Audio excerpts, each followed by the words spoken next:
guys and gals, Nary here from Drakewing Gaming, and some of you may on Twitter, the Gaming Dragon. Today I'm coming back at you another Let's Play episode of Stranded. That's right, y'all, Stranded has gotten an update, and I cannot wait to bring y'all more of that juicy content.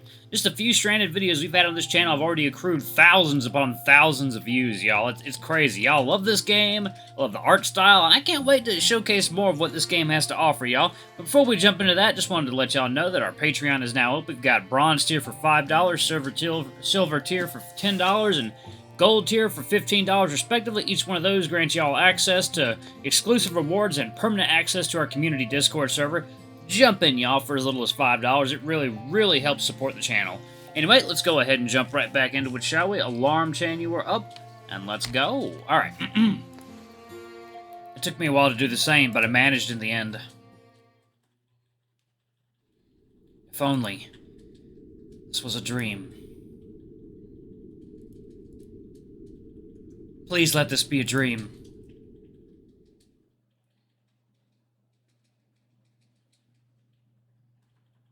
Ooh, pretty.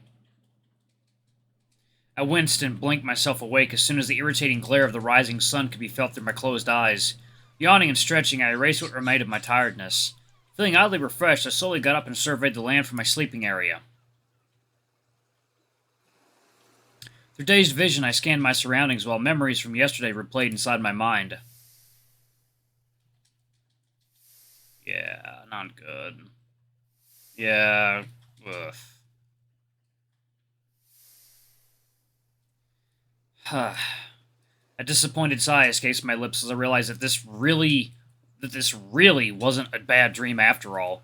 It turns out that this was a reality I had to live through as well. I absent-mindedly rubbed some gunk out of my eye while casting my gaze at Kim and Terry's empty sleeping spots. Concerned, I turned around to check behind me, but felt only partial relief as I sighted Kim sitting cross-legged on the sandy beach facing towards the horizon, with no signs of Terry whereabout. I walked toward the direction where Kim was, hoping to find some answers. I hated the fact that I was perhaps barging in while Kim was deeply contemplating something, but Terry wasn't enough of a jerk for me to justify his disappearance from the group. As I approached Kim, I couldn't help but marvel at his athletic figure. His upward-sitting posture is one of confidence, and those broad shoulders gave me a strangely comforting feeling for a split second. The way that his shiny blue fur was swaying in the gentle breeze, it made me take a step back and give myself a mental lecture for letting idle thoughts get in the way. Are you doing okay there? You've been staring for quite a while. Huh? Oh, sorry about that, I said, feeling flustered from getting caught staring at him. I could hear him chuckling at my bad response before he went staring back into the horizon.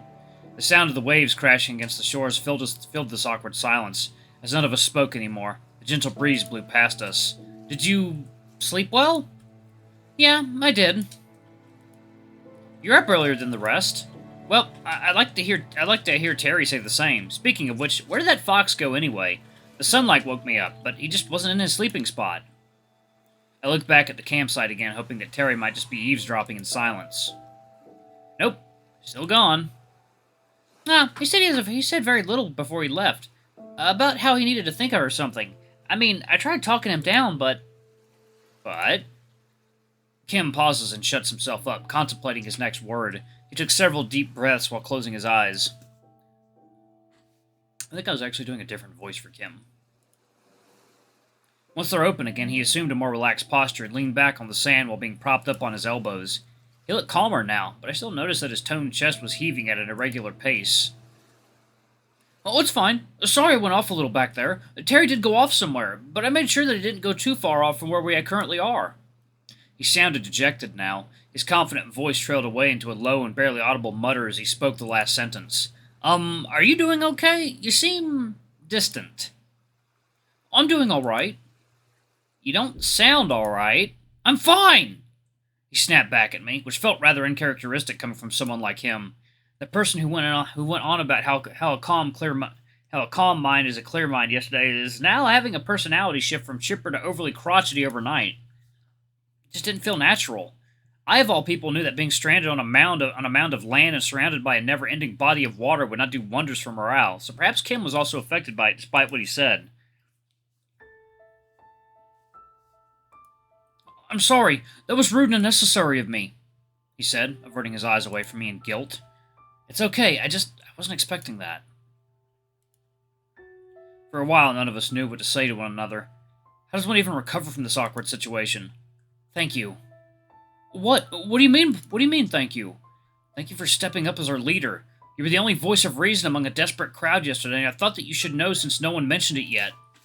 Thank you, It is water time.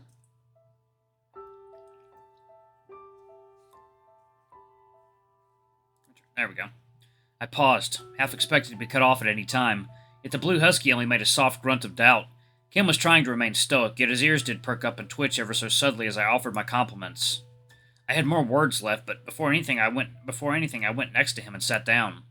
The pleasant warmness of the sand brushed against my skin, and the gentle crashing of waves helped me to somewhat cope with the tense situation. But I couldn't tell if Kim was feeling the same way, even as I kept staring into the horizon. What I'm trying to say is, I'm here if you need to talk about what's bothering you. He went silent and took a moment to ponder his options. When he came back to his senses, he looked a bit more confident than before. Thank you, but I'm all right. The answer came out with a little hesitation, yet the words didn't feel flat and sounded droning as before. It's still an improvement, at least, even if it's for a bit. Maybe you aren't accustomed to seeing me this way, that I acted like he does sometimes, but I won't ever be like him. Not once. Not ever. He spoke softly in the last part of his sentence, but with more emotion this time, as if he's having a hard time admitting it himself. I let him continue speaking his mind as I sat quietly listening to him.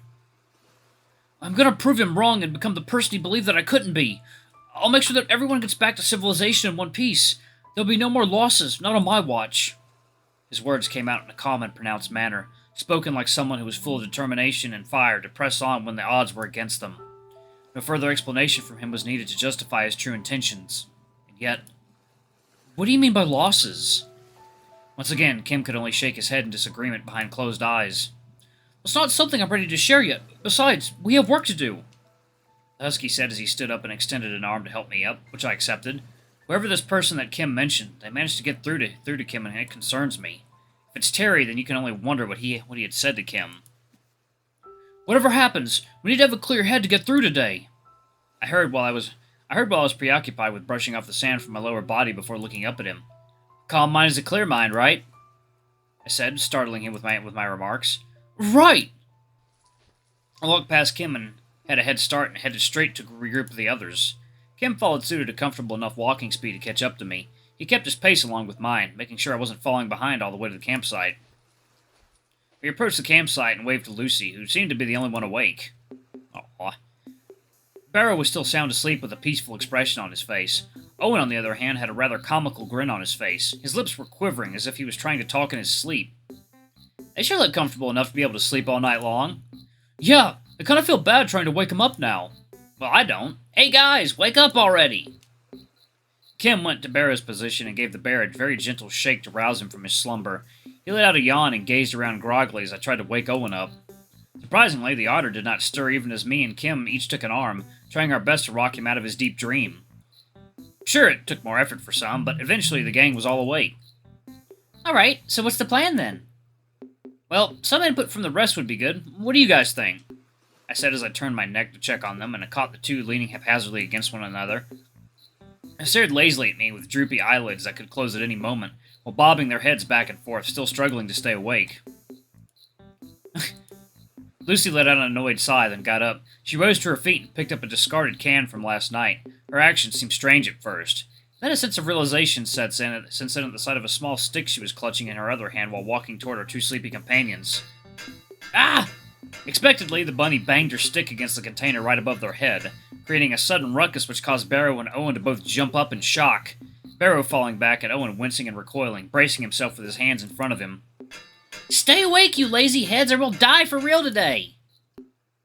Hold on 1 second, y'all. That's cute. Water time.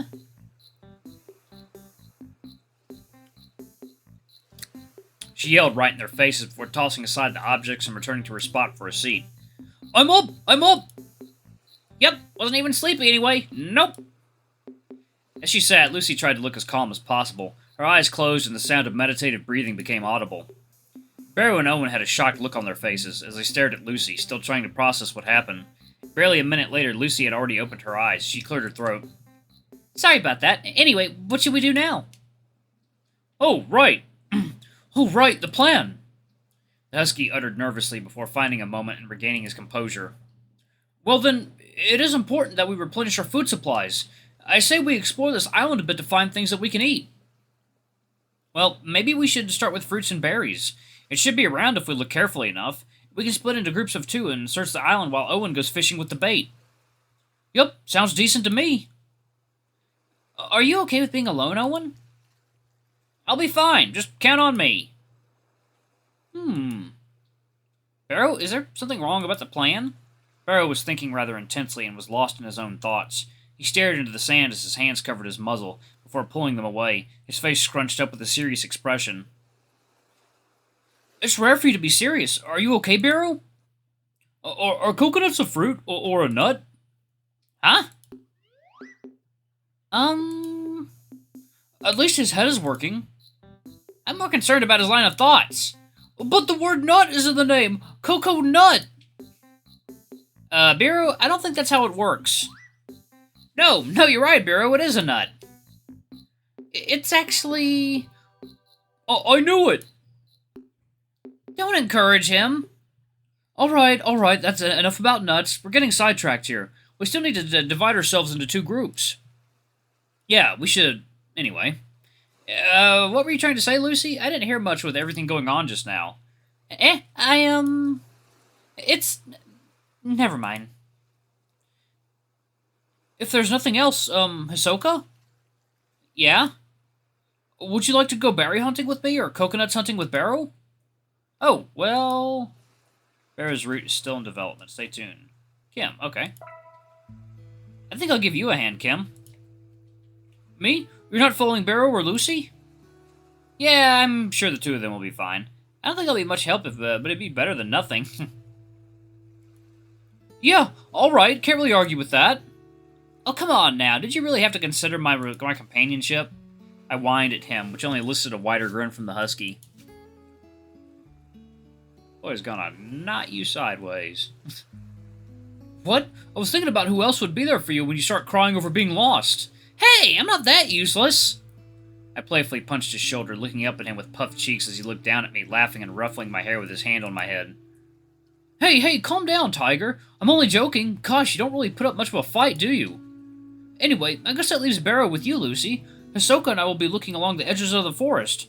Barrow and Lucy can look around the beach for any coconuts or building material for a shelter. Oh, seems fine to me. I understand. You sure you don't mind me helping Barrow? Sure you don't mind me helping Barrow? Of course, the more the merrier. If there's anything I can help, just call my name. Got it. Will you two be alright together, though? Oh, 1 second. Alright, y'all. Let me drink some water real quick. What flavor is this? Oh, mango bubbly. Mango is one of my least favorite flavors, but it's alright. We'll be fine. I learned a thing or two about survival and camping basics from my dad. If that's the case, then should we go now, Barrow? What? Right now? Can't we sit for a bit longer? Barrow groaned as he plopped his body onto the ground in retaliation. Lucy turned around and flashed Barrow a toothy smile, which slowly widened into a malicious-looking expression. She's gonna kill you, boy. Barrow, we probably should go now. Barrow froze up, his white fur turning a paler shade than it should, and gulped. Yes, ma'am! Barrow meekly replied before standing and trailing behind Lucy. It was quite a show, witnessing a large creature getting tamed by such a small rabbit. The scene which unfolded continued to play in my head like a broken record, while my eyes could only stare in disbelief at the both of them as they walked further off into the distance. Kim and I were only silently standing by until a familiar voice came out unexpectedly. Well, you let have fun. I got some fish to catch. Smell you later? Owen said, brandishing a crude yet sturdy homemade fishing rod. It looked more like a stick with a fishing line affixed at the end. On his other hand was a last of our canned food, which was to be used as bait. Wait, smell you later? Was that a Pokemon reference? Alright then, Owen. Stay safe. Oh, wait. Where'd you get the fishing line? I found it. I created this cool-looking fishing rod, and created this cool-looking fishing rod. Just had to show it off before taking it out into the field. The otter said like a used car salesman trying to sell us a deal of a lifetime. You found it? It was worth a shot. It was worth a shot fishing for compliments. What do you say? What? Compliments. Damn it. Alarm Chan. What are you doing? Alright, I'm gonna go ahead and pause it right there. Thank you all so much for watching. Don't forget to like, comment, subscribe, ring that notification bell. Leave a super thanks or a tip if you can. It always helps. Until the next video, I love you all. I'll see you next time. Don't forget to check out that Patreon, y'all. Bye-bye!